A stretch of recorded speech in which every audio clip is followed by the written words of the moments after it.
How did you get that footage of Diddy? I figured most journalists would not disclose their sources. If Sean Combs watches this, what do you think he's going to feel? Like, wow, this is amazing. I think he's going to say this is the best documentary I've seen in a long time. My favorite villain? I kind of like Diddy. There are no misconceptions about me.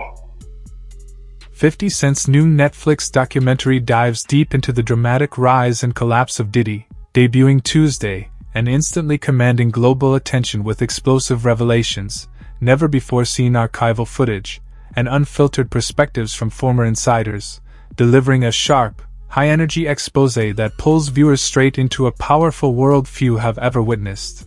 In this documentary that they believe that Diddy was very jealous of Tupac. And they pretty much go through everything from the quad incident and Tupac believing that Puffy was behind it, like he said in the Vibe interview. On Combs, The Reckoning, former Bad Boy Records artists and staff stepped forward to share their personal perspectives on the events surrounding the deaths of Biggie Smalls and Tupac, emphasizing long-standing suspicions and individual interpretations rather than confirmed conclusions, as voices like rapper Mark Curry, Craig Mack's former wife Roxanne Johnson, and Bad Boy co-founder Kirk Burroughs describe a volatile era shaped by alleged artist mistreatment and the intensifying East Coast, West Coast rivalry of 1990s hip-hop, ultimately presenting a sharper, more nuanced look at an industry driven by ambition, influence, and internal power struggles. We are even hearing from Greg Kading, the detective that worked on Tupac and Biggie's case in this documentary. He is the investigator that did that proffer agreement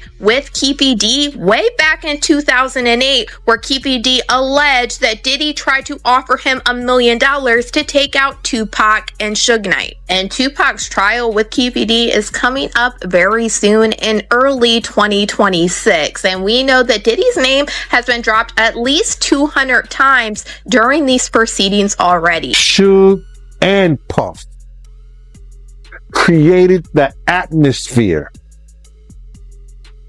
for both of those guys to lose their lives. I honestly, when I look back on it, if he trusted Sean more, it would have been better.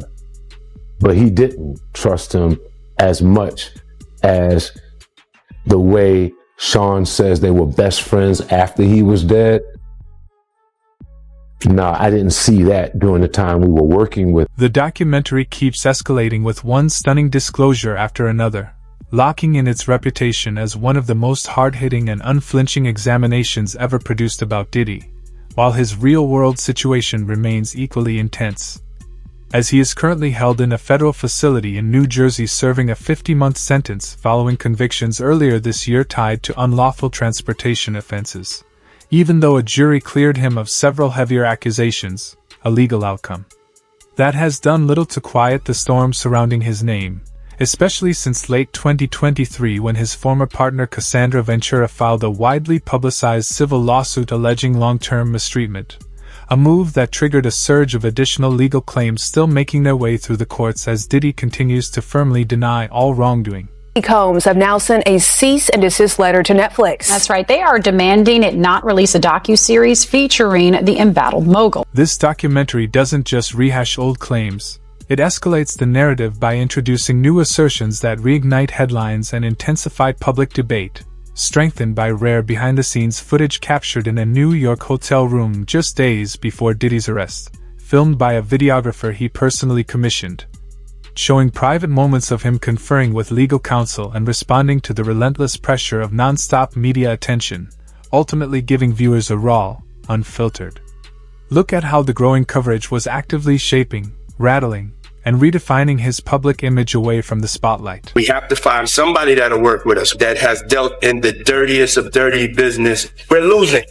It's highly unusual for someone to speak so candidly ahead of an indictment, as conversations of this nature are typically guarded with extreme care, yet the presence of a videographer turned those private moments into a potential legal misstep, with experts suggesting the situation may have unintentionally weakened protections normally afforded to confidential counsel discussions.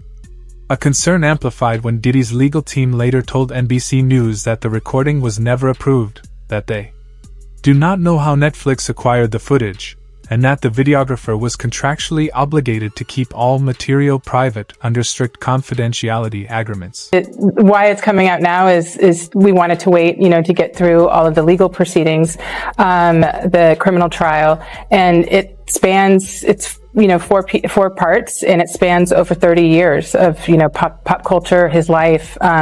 So it took some time, to say the least, to put all of this together. It's an important story, and you could just tell it with all the public material. Mm-hmm. You go further, you've gotten your hands on some extra new material people are going to see for the first time, including this video. Any journalist would want to know how you got it, but it is Sean Diddy Combs in the heat of this, right before the arrest for the trial we just discussed, in private moments, talking to his lawyer, cameras running. He also underestimated that with every celebrity, you do have different claims and some are completely unfounded.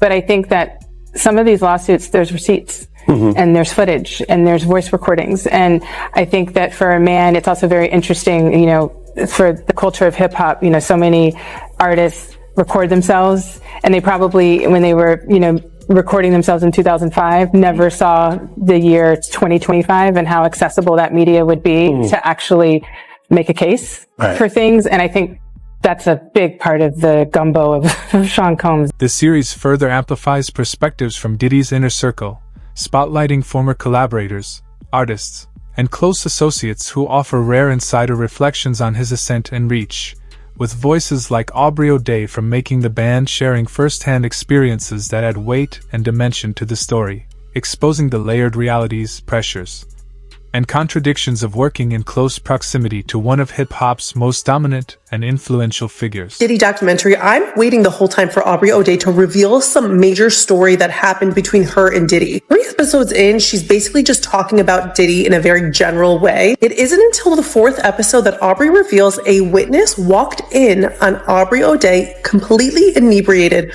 with Diddy doing things to her, as well as a second man who they refer to as a light-skinned, tall man. Details are very explicit and not anything I could share on here. This witness revealed that it was 100% Aubrey O'Day. It was really uncertain in watching Aubrey's reaction and kind of resharing this story whether or not she fully recollected the situation. He says it couldn't have been her choice to become inebriated because that was never her issue. She never really drank a whole ton. The earlier parts of this series, Aubrey does reveal these series of emails that she got from Diddy. They were all in very sexual nature, in a very sexual tone. He's basically asking her to come over and do certain things with him. It's these very domineering emails where he's basically setting the tone that he's the boss. She says that she felt very uncomfortable about those emails, and 6 months later, she was fired. The documentary deepens its narrative through accounts from people closely connected to Diddy's past, including singer Al Shore, who reflects on what he personally observed during his time around him, while a former security associate describes witnessing troubling behavior toward Cassie and admits that his early positive impression quickly changed once he saw more behind the scenes, and adding further weight.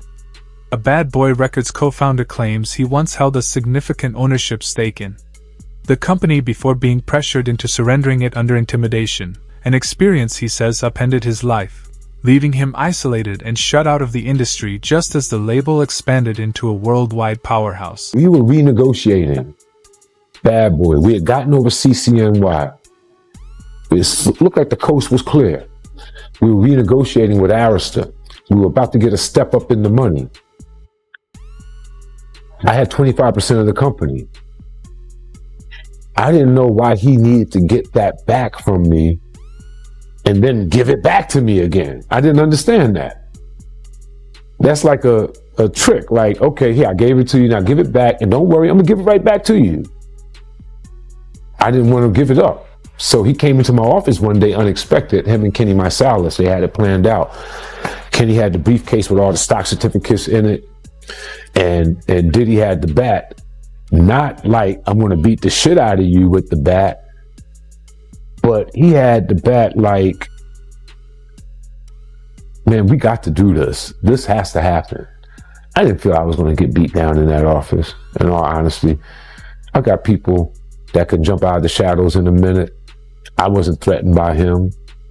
What I was messed up over was the fact that I started this company with you from day zero.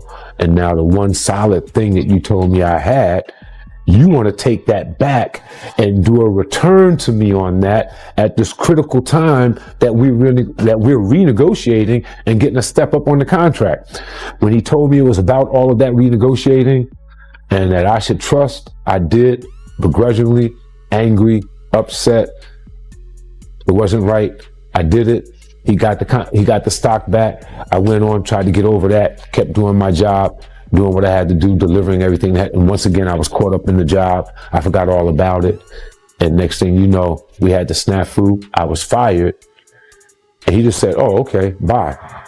And since he had never given me the stock back, he never said that he would pay me anything or give me anything. He just avoided me all these years. Not only did he avoid me all these years, running high and low, I went on and started working with Mary, who the three of us started out together. Burroughs later pursued legal action, though his lawsuit was ultimately dismissed due to the statute of limitations. However, he remains determined to seek other legal avenues. The second episode shifts focus to the notorious Bad Boy Death Row rivalry, highlighting the East Coast-West Coast clash that defined 1990s hip-hop. With Death Row housing icons like Dr. Dre and Tupac, and Bad Boy featuring Biggie, Faith Evans, 112, and Maze, the documentary offers a fresh angle, suggesting that the artists weren't the true drivers of the conflict, but rather the executives, especially Diddy, who continually stoked the flames, supporting long-held allegations from Gene Deal that Diddy played a central role in intensifying the feud. But I didn't know a lot of other shit was going on with Death Row, with Pac's money, Pac wanting to leave, and it could be some other shit that was going on. But they still created an atmosphere for that. You understand that East Coast, West Coast bullshit. When Suge was trying to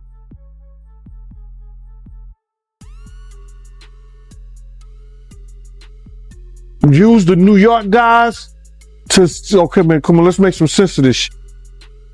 And have a meeting and sit down with the New York guys and ask for a representative for Puff to come on. Puff was mad. You see now why Puff was mad. Everybody know now why Puff was mad. That he didn't want nobody to come to the meeting because Suge was playing Pay Daddy. Suge was in there playing Play Daddy with Justin. It's crazy. I said, well, how you gonna be mad at Misa and the East Coast, West Coast? And now we see why he was mad. We don't know if Suge sent Puff those pictures years ago. We don't know that.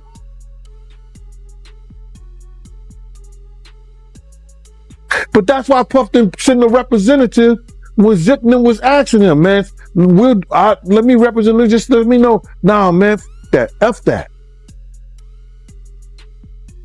They trying to get a black distribution company, a publishing company, all that for hip hop artists and music. Puff and Jay-Z ain't won't have shit to do with it.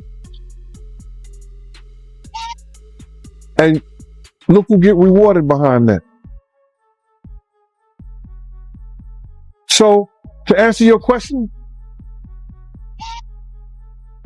I think the atmosphere that they designed and made up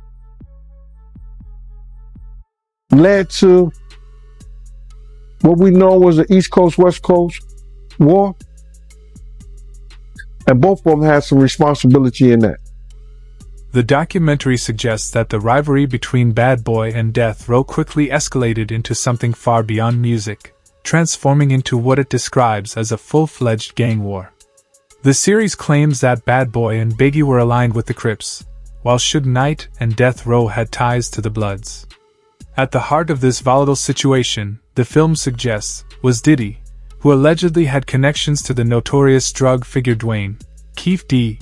Davis through Eric Von Zip, a figure Diddy once referred to as his uncle and who had deep ties within New York's gang scene. The documentary features audio recordings alongside commentary from former LAPD detective Greg Kading, where Davis describes how he and his nephew, Orlando Anderson, carried out the infamous 1996 Las Vegas shooting of Tupac. While the Netflix series can't display the footage directly, it includes interviews with individuals like Keith D, who share their own accounts of Tupac's death, adding a personal and gripping layer to one of hip-hop's most tragic and explosive moments. You say Suge looks over, he sees you. He looks right at you. Yeah, he looks at me. Okay. When he looks over at you, and then Tupac's busy getting shot. Evidently, the story is Tupac's trying to either get out in the back seat or something. Yeah. What do you see happening inside of their car? I seen a bullet going Suge's head. I thought he was dead. You thought he was dead. So Orlando across Dre? He leaned over on the window, we rolled down the window, popped. They would drove on my side, I would pop them. You know what I'm saying? But they was on the other side. I'm going to go into details on that one. Keep the streets on me. I ain't gonna go into detail on that. Well, I'm gonna go ahead and read from the book. Well, so let them buy the book then. Okay. Well, I'm just gonna read this passage. The shit was on. Tupac made an erratic move and began to reach down beneath his seat. It was the first and only time in my life that I could relate to the police command. Keep your hands where I could see them. Instead, Pac pulled out a strap, and that's when the fireworks started. One of my guys from the backseat grabbed the Glock and started busting back. The first skin Suge in the head, and I thought that mother was dead. I had heard some stories, supposedly that Suge used Tupac as a shield when the bullets started flying, but that's some bullshit. Suge was already wounded, and he was the one that got touched. As the rounds continued flying, I ducked down so I wouldn't get hit. Basically, a Cadillac arm came out the back seat and started letting off. What went through your head when you saw that? They my name. In KPD's 2008 proper agreement, he alleged that Diddy's friend Zip Martin is the one that gave him the weapon that was used to take out Tupac. KPD told the investigator Greg Kading that Zip Martin had a special compartment to keep this weapon in his car that he drove to Las Vegas. And in this documentary, we have Greg Kading confirming that Zip Martin did drive the same type of vehicle that KPD alleged to Las Vegas this night. And then during this documentary, we heard from the former president of Bad Boy, Kirk Burroughs, who alleged during this time, Diddy had him hiring a whole bunch of people and getting cars to drive to Las Vegas. And he is now very curious into why Diddy wanted to do this. And he said, in his opinion, he now believes that Diddy was behind taking... Davis further alleged that Diddy had promised to pay him and other gang members to target both Tupac Shakur and Suge Knight, who was in the same car during the notorious shooting. However, according to Davis, the payment never came through, partly because Knight survived the attack and partly because the money allegedly disappeared with Vaughn Zip, who has since passed away. This claim adds yet another chilling and complex layer to the already tangled web of allegations surrounding Diddy. So there was the rumor that after Pac got Puffy gave Zip $1 million that was supposed to be handed over, and Zip ended up keeping it. And I remember when I interviewed TK Kirkland, who was actually roommates with Zip at one point. They were that close. He actually said, yeah. The feds said that too. He said that actually. Well, the story that has circulated was that after Tupac got, Puffy allegedly gave the money. I heard to Zip. Yes. And Zip was supposed to give the money to Keefe and them. Yes. But he never gave the money to him. But thank God he never gave him the money, right? Think about it. If he gave the money, Puffy will be in prison now, money for hire. So thank God. It's just a true story. I'm not saying yes or no, but if he would have gave them the money, it'd have been for hire and Puffy would be locked up. Burroughs claimed that Diddy pressured Christopher Wallace, better known as Biggie, to fly to Los Angeles to promote his album, despite Biggie's clear reluctance. Tragically, that trip ended with Biggie's death in 1997. Burroughs argues that Diddy effectively pushed Biggie into danger and later misled the public by framing the decision as Biggie's own, rather than his. This, he asserts, casts a dark and troubling shadow over the narrative Diddy has long maintained. Burroughs even speaking on the situation with Biggie, how he was the one in charge of planning this London media trip for Biggie that he was supposed to be on the night that he was actually unalived. Kirk Burroughs claims Diddy is the one that canceled this trip and Biggie did not want to go out to Los Angeles. And Kirk Burroughs feels like Diddy should be responsible for what happened to Biggie.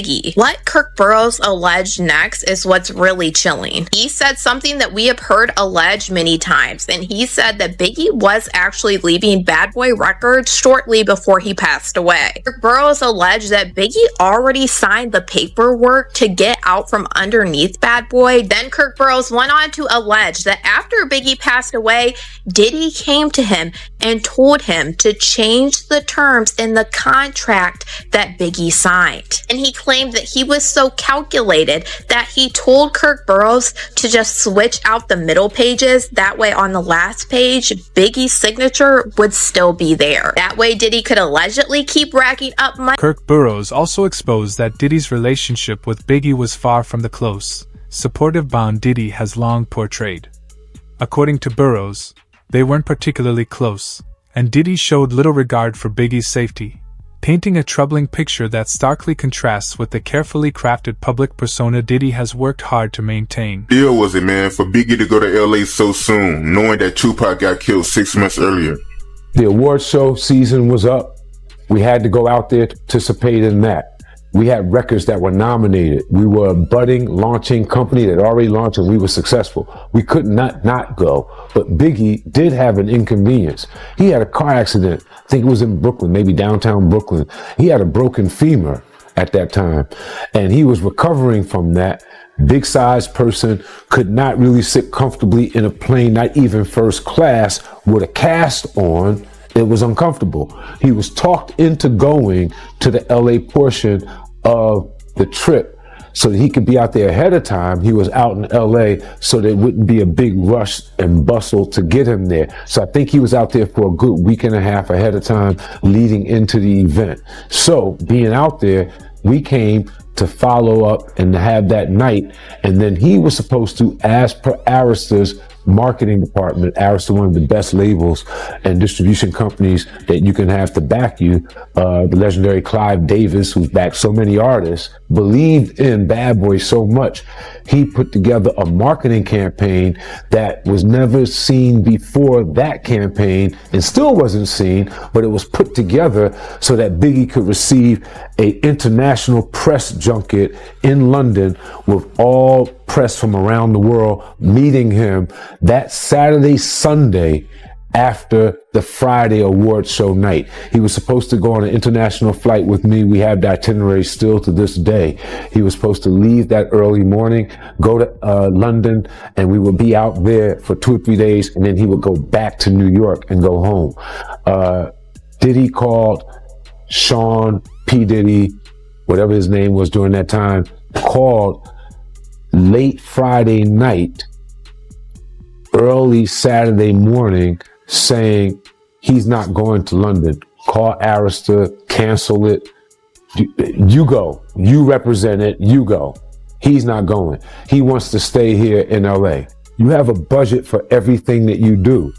The budget for Big in LA for the award show ended that Friday night, Saturday morning, when a new budget started to get him from LA to London, where he would be taken care of with security, his friends, and everyone that he wanted to be with him in the style that he was accustomed to handle the press junket.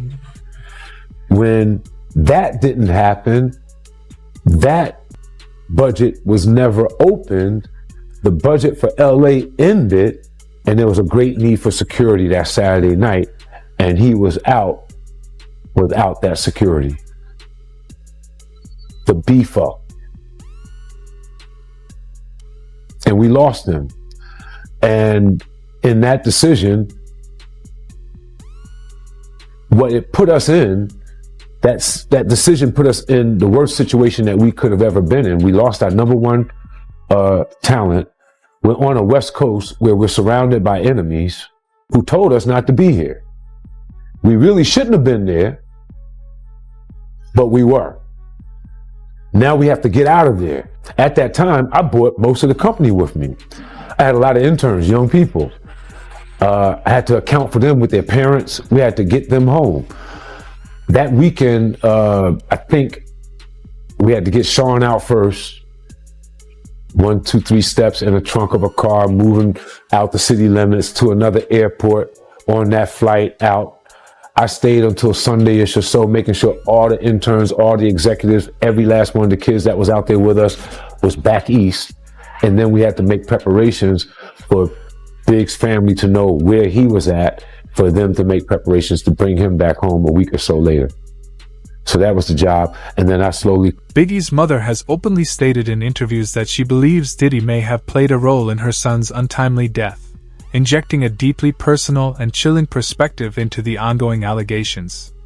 Her remarks add further weight to the already intense scrutiny surrounding the tragic events that have long cast a shadow over Biggie's legacy, amplifying the emotional complexity of the controversy and making it even more compelling and difficult to ignore. Go, Ms. Wallace.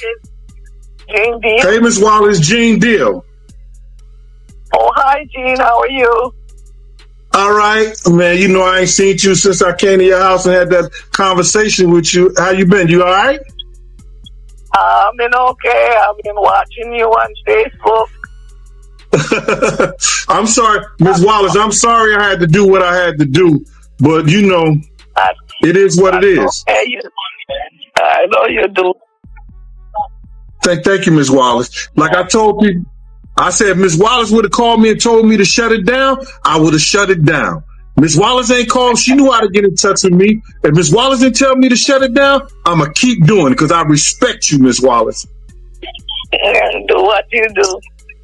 First thing I said was, Ms. Wallace, if you tell me to stop, leave Puff, stop, not to say leave Puff. If you tell me to stop doing what I'm doing, I will. She said, no, G, I watch you. You keep doing it. You doing a good job. Man, listen here. Yo, I was happier than one of them boys at a Diddy party. I was so happy, man. It was crazy. Because this was the first time I had talked to Miss Wallace since the last time I talked to her and was telling her about Big's death. And she said I didn't want... Diddy has vehemently denied all of these allegations, and that denial may be his only defense.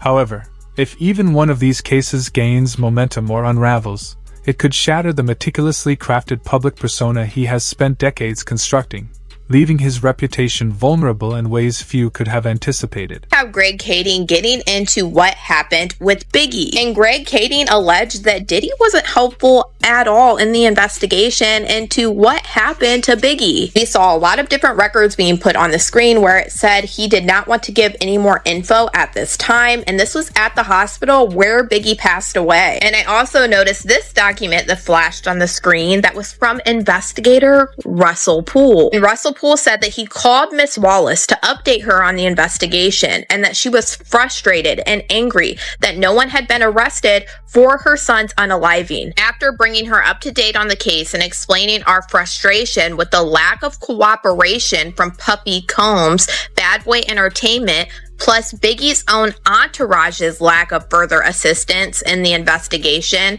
Miss Wallace calmed down and understood the situation. Greg Kading said in this documentary he believed that Diddy did not cooperate with Biggie's investigation because it would have led investigators back to him with Tupac's unaliving. I always remember the saying that when you solve one of their cases, you will solve the other. And that's why I honestly can't wait until... Could this revealing documentary spark new legal action against Diddy? We want to hear from you.